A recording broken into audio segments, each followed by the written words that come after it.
Tailoring ക്ലാസ്സിലേക്ക് എല്ലാവർക്കും സ്വാഗതം. 62ാമത്തെ ക്ലാസ് ആണ് ഇന്ന് എടുക്കുന്നത്. ഇന്ന് നമ്മൾ പഠിക്കുന്നത് ബ്ലൗസിന്റെ സൈഡ് സ്റ്റിച്ചിങ്ങിനെ പറ്റിയിട്ടാണ്. അതായത് നിങ്ങളിപ്പോ പലവരും തന്നെ നൈറ്റിയും ചുരിദാറൊക്കെ തയ്ക്കാൻ പഠിച്ചവരായിരിക്കും. അപ്പൊ നിങ്ങൾ എങ്ങനെയാ ഇതിന്റെ സൈഡ് കൂട്ടുക? ഈ രണ്ട് വശവും ഒരുമിച്ച് അങ്ങോട്ട് എടുത്തിട്ട് ആദ്യമേ എന്ത് ചെയ്യും? ഈ സ്ലീവ് തമ്മിൽ ഒരുമിച്ച് ഇങ്ങനെ വെക്കും അല്ലെ. എന്നിട്ട് ഇവിടെ നമ്മൾ കറക്റ്റ് വണ്ണം മാർക്ക് ചെയ്യും. അതിനുശേഷം ഈ ചെസ്റ്റിന്റെ ഇവിടെ മാർക്ക് ചെയ്യും. എന്നിട്ട് നേരെ താഴത്തേക്ക് നമ്മൾ അങ്ങ് തയ്ച്ചു പോകും. പക്ഷേ നൈറ്റിയും അതുപോലെ ചുരിദാറും തയ്ക്കുന്ന പോലെയല്ല ബ്ലൗസിന്റെ സൈഡ് നമ്മൾ കൂട്ടുന്നത്. നമ്മൾ ഇതില് ഫ്രണ്ട് വണ്ണം മാർക്ക് ചെയ്യും, അതിനുശേഷം ബാക്ക് വണ്ണം മാർക്ക് ചെയ്യും, അതേപോലെ തന്നെ താഴത്തെ വേസ്റ്റ് ബാക്കിലും സെപ്പറേറ്റ് ചെയ്യും, ഈ ഫ്രണ്ട് ഭാഗത്തും സെപ്പറേറ്റ് ചെയ്തിട്ടാണ് ഇവ തമ്മിൽ നമ്മൾ കറക്റ്റ് മാർക്കിംഗ് എല്ലാം ഒരുമിച്ച് ഇങ്ങനെ അങ്ങോട്ട് വെച്ചിട്ട് സൈഡ് അടിക്കുന്നത്. അപ്പൊ കുറെ പേർക്ക് ഒരു സംശയം വരുന്ന കാര്യമാണ് ഈ നൈറ്റിയും ചുരിദാറും തയ്ക്കുന്ന പോലെ തന്നെ ബ്ലൗസിന് എന്തുകൊണ്ട് ചെയ്തുകൂടാന്ന്. ഇപ്പൊ നിങ്ങൾ തുടക്കക്കാരാണ്, അപ്പൊ ഇങ്ങനത്തെ കുറെ സംശയങ്ങൾ എന്തായാലും ഉണ്ടാവും. എനിക്കും ഉണ്ടായിരുന്നല്ലോ. ഞാൻ പഠിച്ചുകൊണ്ടിരുന്ന സമയത്താണെങ്കിലും ഞാൻ പലപ്പോഴും ചിന്തിച്ചിട്ടുമുണ്ട്, ഞാൻ അതുപോലെ തയ്ച്ചിട്ടുമുണ്ട്. തയ്ച്ചു കഴിഞ്ഞപ്പോഴാണ് എനിക്ക് എന്താണ് ആ മിസ്റ്റേക്ക് എന്ന് മനസ്സിലായത്. അപ്പൊ എനിക്ക് ഉണ്ടാവുന്ന പോലത്തെ കുറച്ച് സംശയങ്ങൾ നിങ്ങളിൽ പലർക്കും ഉണ്ടാവും എന്ന് എനിക്കറിയാം. കാര്യം പഠിച്ചു തുടങ്ങുമ്പോൾ ഇങ്ങനത്തെ കുറെ സംശയങ്ങൾ, പ്രത്യേകിച്ച് ബ്ലൗസിന്. നൈറ്റിക്കും ചുരിദാറിനും വലിയ സംശയങ്ങളോ കാര്യങ്ങളോ ഒന്നും ഉണ്ടാകത്തില്ല. പക്ഷെ ബ്ലൗസ് അങ്ങനെയല്ല, സംശയങ്ങളുടെ ഒരു എന്താ പറയാ കൂമ്പാരമായിരിക്കും. അപ്പോൾ അതൊക്കെ നമുക്ക് ക്ലാസ്സുകളിൽ ഡീറ്റെയിൽ ആയിട്ട് പറഞ്ഞു പോവാം. എന്നാലേ നിങ്ങൾക്ക് ആ സംശയങ്ങളൊക്കെ അങ്ങ് മാറിപ്പോകത്തുള്ളൂ. അപ്പൊ ഞാൻ ദേ ഇവിടെ ഒരു ചുരിദാറിന്റെ സൈഡ് ഒന്ന് കാണിച്ചു തരാം കേട്ടോ. അപ്പൊ നമ്മൾ കഴിഞ്ഞ ഒരു ദിവസം തയ്ച്ച ചുരിദാറാണ്. ഈ രണ്ട് പാർട്ടും ഒരുമിച്ച് വെച്ചിട്ട് നമ്മൾ ഈ സൈഡ് അങ്ങ് തയ്ച്ചങ്ങോട്ട് എടുക്കും അല്ലെ. വളരെ ഈസിയാണ്. അതുകൊണ്ടിട്ട് നൈറ്റി അടിക്കാനാണെങ്കിലും ചുരിദാർ അടിക്കാനാണെങ്കിലും വളരെ ഈസി ആയിട്ട് നമുക്കിതങ്ങോട്ട് തയ്ച്ചങ്ങോട്ട് പോവാം. പക്ഷെ ബ്ലൗസ് ആകുമ്പോൾ എന്തുകൊണ്ടായിരിക്കാം അതിങ്ങനെ സെപ്പറേറ്റ് ചെയ്യാം? വളരെ സിമ്പിൾ ആയിട്ടുള്ള ഉത്തരം ഞാൻ പറയാം കേട്ടോ. അതായത് നൈറ്റിയും ചുരിദാർ എന്നൊക്കെ പറയുമ്പോൾ നമ്മുടെ ബോഡിയുമായിട്ട് ഒട്ടി അങ്ങ് നിൽക്കുന്നില്ല. കുറച്ചൊക്കെ നമുക്ക് ലൂസ് ഉണ്ടാവും. നമുക്ക് എന്താണെങ്കിലും നല്ലപോലെ ശ്വാസം വിടാനുള്ള ഒരു ഗ്യാപ്പ് അതിൻ്റെ അകത്ത് ഉണ്ടാവും. പക്ഷെ ബ്ലൗസ് എന്ന് പറയുമ്പോൾ നമ്മുടെ ബോഡിയുമായിട്ട് വളരെയധികം അറ്റാച്ച് ചെയ്തിട്ടാണ് ഈ ബ്ലൗസ് നിൽക്കുന്നത്.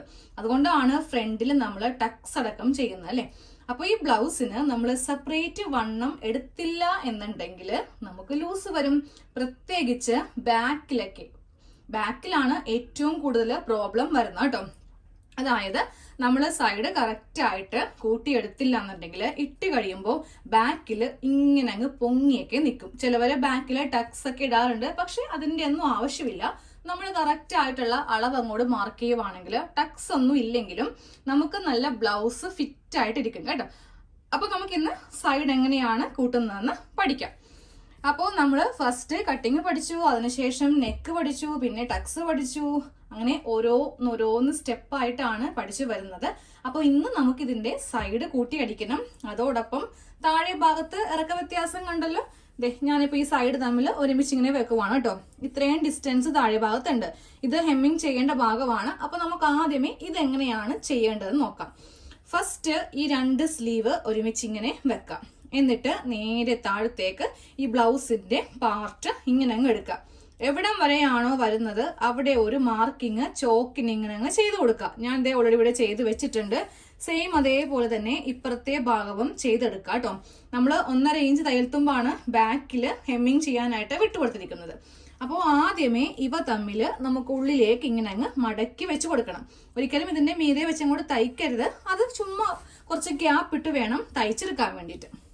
അപ്പോൾ ആദ്യമേ ചെയ്യേണ്ടത് ഇതിങ്ങനെ തുറന്നു വെക്കാം. എന്നിട്ട് 1/2 ഇഞ്ച് ഇങ്ങനെ അങ്ങ് അടിക്കുക. ഇത് തയ്യൽ മെഷീനിൽ നമുക്ക് തയ്ക്കാം. അറ്റം വരെ ഫുള്ളായിട്ട് അങ്ങ് തയ്ച്ചെടുക്കാം കേട്ടോ. എന്നിട്ട് ആ പോയിന്റിന്റെ ആ ഭാഗത്ത് ഇങ്ങനെ അങ്ങോട്ട് വെച്ചിട്ട് കുറച്ച് സ്റ്റിച്ച് ഇവിടെ, കുറച്ച് സ്റ്റിച്ച് ഇവിടെ ഇങ്ങനെ അങ്ങ് ചെയ്ത് കൊടുക്കുക. എന്നാലേ നമുക്കിത് ഹെമ്മിങ് ചെയ്യാനായിട്ട് എളുപ്പത്തിൽ പറ്റത്തുള്ളൂ. ഇതാ ആദ്യമേ ഇതിങ്ങനെ ഒന്ന് തയ്ച്ച് 1/2 ഇഞ്ച് മടക്കിയിട്ട് ഒരു സ്റ്റിച്ച് നല്ല ഭാഗത്ത് ഇങ്ങനെ അങ്ങോട്ട് കൊടുക്കുക കേട്ടോ. ഇനി നമ്മൾ നേരെ മടക്കേണ്ടത് ആ ഒരു മാർക്കിങ്ങിന്റെ ഭാഗം വെച്ചിട്ടാണ്. ഇതാണ് ആ മാർക്കിങ്. ഇതാണ് ആ മാർക്കിങ്. അപ്പോൾ ഇതിങ്ങനെ മീതെ ഇങ്ങനെ അങ്ങോട്ട് വെക്കണം. എന്നിട്ട് ഇതിങ്ങനെ മടക്കിയിട്ട് ഇവിടെ ഒരു സ്റ്റിച്ച്, കുറച്ച് ഗ്യാപ്പ് ഇട്ട് വീണ്ടും ഇവിടെ സ്റ്റിച്ച്, പിന്നെയും കുറച്ച് ഗ്യാപ്പ് ഇട്ട് ഇവിടെ സ്റ്റിച്ച്. അങ്ങനെ ഇപ്പുറത്തെ ആ ഒരു മാർക്കിങ് വരെ നമുക്കിതൊന്ന് തയ്ച്ച് വെക്കണം. അപ്പോൾ നമ്മൾ ഈ ഒരു ഭാഗത്ത് ഇങ്ങനെ അങ്ങോട്ട് അവിടെ ആയിട്ടൊന്ന് തയ്ച്ച് എടുത്തിട്ട് വേണ്ട. ആ ചുളി വേണ്ടായ ഭാഗത്തൊക്കെ ഇങ്ങനെ ഒന്ന് ആ ഒരു നൂല് ഇങ്ങനെ വിടിയിപ്പിച്ചും കൊടുത്തിട്ടുണ്ട്. ഇതാ കണ്ടില്ലേ, ഒരു 5-6 പ്രാവശ്യമായിട്ട് ഇങ്ങനെ അങ്ങോട്ട് തയ്ച്ചെടുക്കാം കേട്ടോ. ഇനി നമ്മൾ നേരെ ഇതിന്റെ സൈഡ് കൂട്ടാൻ പോവാം കേട്ടോ. അപ്പൊ സൈഡ് കൂട്ടുന്നതിന് മുന്നേ നമ്മൾ ഇതിന്റെ ഉക്സ് വെക്കുന്ന ഭാഗവും ഐ വെക്കുന്ന ഭാഗവും തയ്ച്ചിട്ടില്ല. അത് എല്ലാം കഴിഞ്ഞ് അവസാനമാണ് ചെയ്യാൻ പോകുന്നത് കേട്ടോ. അതിൽ കാര്യമുണ്ട്, പറഞ്ഞുതരാം എന്താണെന്നുള്ളത്. ഇപ്പൊ നമ്മള് ബ്ലൗസില് ഉക്സും ഐയും വരുന്ന ഭാഗം വരുമ്പോൾ നമുക്കിതിന്റെ സൈഡൊക്കെ കൂട്ടുമ്പോൾ ഒത്തിരി സംശയം നിങ്ങൾക്ക് വരും. അതായത് ഈ ഒരു ഭാഗമാണ് നമ്മൾ മാർക്ക് ചെയ്യുന്നതെങ്കിൽ ഇത് വിട്ട് വേണം മാർക്ക് ചെയ്യാനായിട്ട്. അതായത് ടേപ്പ് എടുത്തിട്ട് നമ്മൾ അളക്കുമ്പോൾ ഇതിങ്ങനെ വെക്കും. എന്നിട്ടാണ് എത്ര ഇഞ്ചാണോ നമുക്ക് ചെസ്റ്റ് വേണ്ടത് അത് മാർക്ക് ചെയ്യും. അതിനുശേഷം എത്ര ഇഞ്ചാണോ നമുക്ക് വേസ്റ്റ് വേണ്ടത് അതും നമ്മൾ ഇതിങ്ങനെ വിട്ടിട്ടാണ് മാർക്ക് ചെയ്ത് കൊടുക്കുന്നത്. നേരെ മറിച്ച് ഉക്സ് ഉള്ള ഭാഗമാണെങ്കിൽ നമ്മൾ അങ്ങനെയല്ല, നേരെ ഇങ്ങനെ വെച്ചിട്ട് നമുക്ക് മാർക്ക് ചെയ്യാം. സെയിം അതേപോലെ തന്നെ താഴെ ഭാഗത്തും ഇങ്ങനെ അങ്ങ് വെച്ചിട്ട് നമ്മൾ തയ്ച്ചെടുക്കും അല്ലെ. പക്ഷേ ഞാനിപ്പോ കാണിക്കുന്ന മെത്തേഡ് ആണെങ്കിൽ നിങ്ങൾക്ക് അങ്ങനെ ഇത് വിടണം ഇല്ലെങ്കിൽ ഇത് വിടണ്ട എന്ന യാതൊരു ടെൻഷനും വേണ്ട. രണ്ടും ഒരേപോലെ നിങ്ങൾക്ക് ചെയ്തെടുക്കാനായിട്ട് പറ്റും. അപ്പോൾ നമ്മുടെ രീതി എന്ന് പറയുന്നത് വളരെ സിമ്പിൾ ആയിട്ട്, അധികം അങ്ങോട്ട് തല പുകക്കേണ്ട ആവശ്യമില്ല. പെട്ടെന്ന് ഈസി ആയിട്ട് ചെയ്തെടുക്കാൻ പറ്റിയൊരു മെത്തേഡിലാണ് ഞാൻ കാണിച്ചു തരുന്നത് കേട്ടോ. അപ്പൊ നമുക്ക് ഫസ്റ്റ് ചെസ്റ്റ് അളക്കാം. അതായത് ഫ്രണ്ട് ആണ് ഞാൻ അളന്ന് കാണിക്കാൻ പോകുന്നത് കേട്ടോ. അപ്പൊ ഇതൊക്കെ എല്ലാവരും ഒന്ന് നല്ലപോലെ ശ്രദ്ധിച്ചിരിക്കുക, തെറ്റി ഒരു കാരണവശാലും പോവരുത്.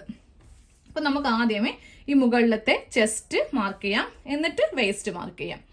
അപ്പൊ മാർക്ക് ചെയ്യുമ്പോൾ ഒരു കാര്യം ശ്രദ്ധിച്ചാൽ മതി. ഈ ഒരു ഭാഗത്ത് നമ്മൾ 1/4 ഇഞ്ച് തയ്യൽ തുമ്പ് വിട്ട് വേണം മാർക്ക് ചെയ്യാൻ വേണ്ടി.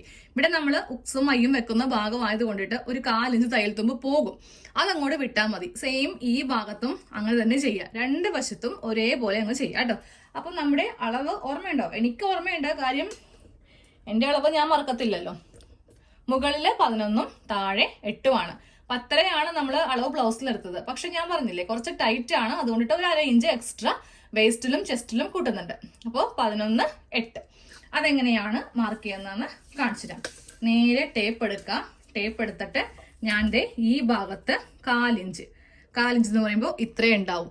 തയ്യലിന്റെ ഈ ഒരു കറുപ്പ് കളറല്ല, തൊട്ടിപ്പുറേ ഇത്രയും ഭാഗം ഇങ്ങനെ ഇങ്ങോട്ട് വിട്ടിട്ട് നമ്മൾ ഈ ഒരു ടക്സൊക്കെ വരുമ്പോൾ അതൊക്കെ ഒന്ന് നിവർത്തുക. ചുമ്മാ അങ്ങ് വെച്ചിട്ട് മാർക്ക് ചെയ്യരുത്, അതൊക്കെ ഒന്ന് നിവർത്തി ടേപ്പിന് ഇങ്ങനെ അങ്ങ് വിടർത്തി അങ്ങോട്ട് കൊടുക്കുക. കൊടുത്തിട്ട് നമുക്ക് വരുന്ന അളവാണ് 11 ഇഞ്ച്. അതെ, ഈ ഭാഗത്ത് ഞാനിപ്പോ ചോക്കിന് ഇങ്ങനെ അങ്ങോട്ട് മാർക്ക് ചെയ്ത് കൊടുത്തു കേട്ടോ. ഇതാ 11 ഇഞ്ച് നല്ല വശത്താണ് മാർക്ക് ചെയ്ത് കൊടുത്തത്. ഇനി നേരെ നമുക്ക് താഴത്തെ വേസ്റ്റ് മാർക്ക് ചെയ്യാം. വേസ്റ്റ് മാർക്ക് ചെയ്യുമ്പോഴും ഇവിടെ ഒരു 1/4 ഇഞ്ച് വിട്ടിട്ടാണ് വേസ്റ്റ് മാർക്ക് ചെയ്യാൻ പോകുന്നത്. അപ്പൊ വരുന്ന അളവാണ് 8 ഇഞ്ച്. ഇവിടെ വരുന്ന അളവ് 8 ഇഞ്ച്. ഇത് രണ്ടും കൂടെ ഞാൻ ഇങ്ങനെ ഒന്ന് മാർക്ക് ചെയ്തു. ഈ ഒരു ഭാഗത്തെ മാർക്കിങ് കഴിഞ്ഞു, 2 മാർക്കിങ് കഴിഞ്ഞു. നേരെ നമുക്ക് ഇപ്രവശം എടുക്കാം. അതായത് ഈ ഒരു ഭാഗം എടുക്കാം. ഇതേപോലെ തന്നെ ആദ്യമേ 11 ഇഞ്ച് മാർക്ക് ചെയ്യുമ്പോൾ ഇവിടെ ഇങ്ങനെ 1/4 ഇഞ്ച് വിട്ടു. എന്നിട്ട് ഇങ്ങനെ അങ്ങോട്ട് വെച്ചിട്ട് മാർക്ക് ചെയ്യരുത്. നമ്മൾ ആ ഒരു ടക്സ് വരുന്ന ഭാഗമായത് കൊണ്ടിട്ട് അതിന്റെ ഉള്ളിൽ കൂടെ ഈ ടേപ്പ് ഇങ്ങനെ കടത്തി ആ ചുളിവിന്റെ ഭാഗമൊക്കെ നിവർത്തി വേണം 11 ഇഞ്ചില് മാർക്ക് ചെയ്ത് കൊടുക്കാൻ വേണ്ടിയിട്ട്. അതെ, 11 ഇഞ്ചില് ഇവിടെ ഇങ്ങനെ മാർക്ക് ചെയ്ത് കൊടുത്തു. ഇനി നമുക്ക് വീണ്ടും താഴേക്ക് 8 ഇഞ്ചില് മാർക്ക് ചെയ്യാം. ഇപ്പോൾ ഫ്രണ്ട് ഭാഗം മാർക്ക് ചെയ്ത് കഴിഞ്ഞു കേട്ടോ. ഇനി നമ്മൾ നേരെ ബാക്ക് പാർട്ടാണ് മാർക്ക് ചെയ്യാൻ പോകുന്നത്. നമുക്കൊരു നൈറ്റി ചുരിദാറൊക്കെ ആണെങ്കിൽ നേരെ ഇങ്ങനെ അങ്ങോട്ട് വെക്കാം. എന്നിട്ട് ഈ 2 കഷ്ണം വെച്ചിട്ട് ഒരുമിച്ച് അങ്ങോട്ട് തയ്ച്ചു പോകാം. പക്ഷെ ബ്ലൗസ് അങ്ങനെയല്ല. ബ്ലൗസ് കറക്റ്റ് ആയിട്ട് ചെയ്തില്ലെങ്കിൽ എന്ത് പറ്റും? ഇട്ട് കഴിയുമ്പോൾ അവിടേക്ക് ഇങ്ങനെ പൊങ്ങിയൊക്കെ ഇങ്ങനെ ഇരിക്കും. ഇനി നേരെ ബാക്ക് പാർട്ട് എടുക്കുമ്പോൾ ഇങ്ങനെ അങ്ങോട്ട് എടുക്കുക. എന്നിട്ടിത് 2 ആക്കി ഇങ്ങനെ ഇട്ടിട്ട് വേണം ഇതില് അളവ് മാർക്ക് ചെയ്യാൻ വേണ്ടിയിട്ട്. ഇതാ ഞാൻ കറക്റ്റ് ഈ നെക്ക് ഒരുമിച്ച് ഇങ്ങനെ വെച്ചു. അതുപോലെ തന്നെ ഈ സ്ലീവിന്റെ ഭാഗം ഒരുമിച്ച് വെച്ചു. ബാക്ക് പാർട്ട് ഇങ്ങനെ വെച്ചിട്ടാണ് നമ്മൾ ചെസ്റ്റ് മാർക്ക് ചെയ്യാൻ പോകുന്നത്. കറക്റ്റ് ഇതേ അളവ് തന്നെയാ, ഇതിൽ മാറ്റമൊന്നുമില്ല. ഇവിടെ വെക്കുമ്പോൾ തയ്യൽ തുമ്പ് കുറച്ചും കൂട്ടിയും ഒന്നും വേണ്ട. ഡയറക്റ്റ് ആയിട്ട് നമുക്ക് എത്ര ഇഞ്ചാണോ നമുക്ക് വേണ്ടത് അതങ്ങോട്ട് മാർക്ക് ചെയ്യാം. 11 ഇഞ്ചാണ്. അപ്പൊ 11 ഇഞ്ചില് ഞാൻ ഇവിടെ ഒരു ഫസ്റ്റ് മാർക്കിംഗ് ചെയ്തു. തൊട്ടിപ്പുറേ കൈ കൊണ്ട് കുത്തിപ്പിടിച്ചിട്ട് ഞാൻ ഇവിടെയും അങ്ങോട്ട് ഇപ്പൊ തന്നെ ചെയ്തു. തിരിച്ചിനി ഇട്ട് കൊടുക്കണ്ടല്ലോ, ഒറ്റയടിക്ക് തന്നെ നമുക്ക് ചെയ്യാം. താഴെ ഭാഗത്ത് 8 ഇഞ്ച് കറക്റ്റ് ടേപ്പ് ഇങ്ങനെ വെച്ചിട്ട് ഇവിടെ ഇങ്ങനെ 8 ഇഞ്ചിൽ മാർക്ക് ചെയ്തു. തിരിച്ച് ഇവിടെ തന്നെയും 8 ഇഞ്ചിൽ മാർക്ക് ചെയ്ത് കൊടുത്തിട്ടുണ്ട്. ഓപ്പൺ ചെയ്യാം. ഇവിടെ 2 മാർക്കിങ് കിട്ടിയിട്ടുണ്ട്. സെയിം അതേപോലെ തന്നെ ഇവിടെയും 2 മാർക്കിങ് കിട്ടിയിട്ടുണ്ട്. ഇനി ഇതെങ്ങനെയാണ് തയ്ക്കുന്നതെന്ന് കാണിച്ചു തരാം. നല്ല വശവും തമ്മിൽ ഇങ്ങനെ അങ്ങോട്ട് ബ്ലൗസ് പാർട്ട് എടുക്കുക. ബ്ലൗസിന്റെ പാർട്ടിന്റെ നല്ല വശവും തമ്മിലെടുത്തു. ഇനി വെക്കുമ്പോഴാണ് നമ്മൾ ശ്രദ്ധിക്കേണ്ടത്, ഒരിക്കലും ഈ ഒരു ഡയറക്ഷനിലല്ല ബ്ലൗസ് പാർട്ട് ഇടേണ്ടത്. അതായത് ഫ്രണ്ടിലെയും ബാക്കിലെയും ചെസ്റ്റ് അളവ് തമ്മിൽ ഒരുമിച്ച് വെക്കാം. അതിനുശേഷം താഴെ ഭാഗത്തെ വേസ്റ്റിന്റെ അളവുകൾ തമ്മിൽ ഒരുമിച്ച് വെച്ചിട്ട് തയ്ച്ചങ്ങോട്ട് എടുക്കാം കേട്ടോ. ബ്ലൗസിന്റെ 2 സൈഡും നമ്മൾ കൂട്ടിയെടുത്തിട്ടുണ്ട്. ആദ്യമേ ഇങ്ങനെ കറക്റ്റ് ആയിട്ടൊക്കെ നമുക്ക് മാർക്ക് ചെയ്തെടുക്കുവാണെങ്കിൽ വളരെ ഈസി ആയിട്ട് ഈ 2 ഭാഗത്തും 2 മാർക്കിങ്ങും ഒരേപോലെ വെച്ചിട്ട് ചെസ്റ്റും എല്ലാം നമുക്ക് തയ്ച്ചെടുക്കാനായിട്ട് പറ്റും കേട്ടോ. അപ്പൊ നമ്മുടെ സൈഡ് കൂട്ടൽ കഴിഞ്ഞിട്ടുണ്ട്. ഇനി നമുക്ക് എന്താ, ഉക്സ് വെക്കുന്ന ഭാഗം തയ്ക്കണം, ഐ വെക്കുന്ന ഭാഗം തയ്ക്കണം. ഇനി ഈ ബ്ലൗസിൽ ആകെ കുറച്ച് പണികൾ മാത്രമേ ഉള്ളൂ കേട്ടോ. ഇത് 2 ഉണ്ട്. പിന്നെ അതുകൂടാതെ നമുക്ക് ഇവിടെ ഒന്ന് ഹെമ്മിങ് ചെയ്യണം. പിന്നെ കൈക്കും ഒന്ന് ഹെമ്മിങ് ചെയ്ത് എടുക്കണം. കാര്യം നമ്മൾ ഹെമ്മിങ് ചെയ്യാതെ ചുമ്മാ ഇങ്ങനെ തയ്ച്ച് വെച്ചിരിക്കുവാണ്. അപ്പൊ ഇനി ഈസി അല്ലേ, ഉള്ളിൽ കൂടെ ചുമ്മാ അങ്ങ് റൗണ്ട് ചെയ്തങ്ങ് തയ്ച്ചെടുത്താൽ മതി. നെക്കെല്ലാം നമ്മൾ ഫസ്റ്റ് തന്നെ ചെയ്തെടുത്തുകൊണ്ട് ആ ഒരു ബുദ്ധിമുട്ടുമില്ല. അപ്പൊ നമുക്ക് നാളെ ഇതിന്റെ ഉക്സും ഐയും വെക്കുന്നത് എങ്ങനെയാണെന്ന് പഠിക്കാം. അപ്പൊ നാളെ കൊണ്ട് നമ്മുടെ ബ്ലൗസിന്റെ ലൈനിങ് ബ്ലൗസിന്റെ ഫുൾ ക്ലാസ് കഴിയും കേട്ടോ. ഇനി അടുത്തത് നമുക്ക് വേറെ എന്തെങ്കിലും പഠിക്കാം. അപ്പോൾ നമുക്ക് നാളത്തെ ക്ലാസ്സിൽ കാണാം. താങ്ക്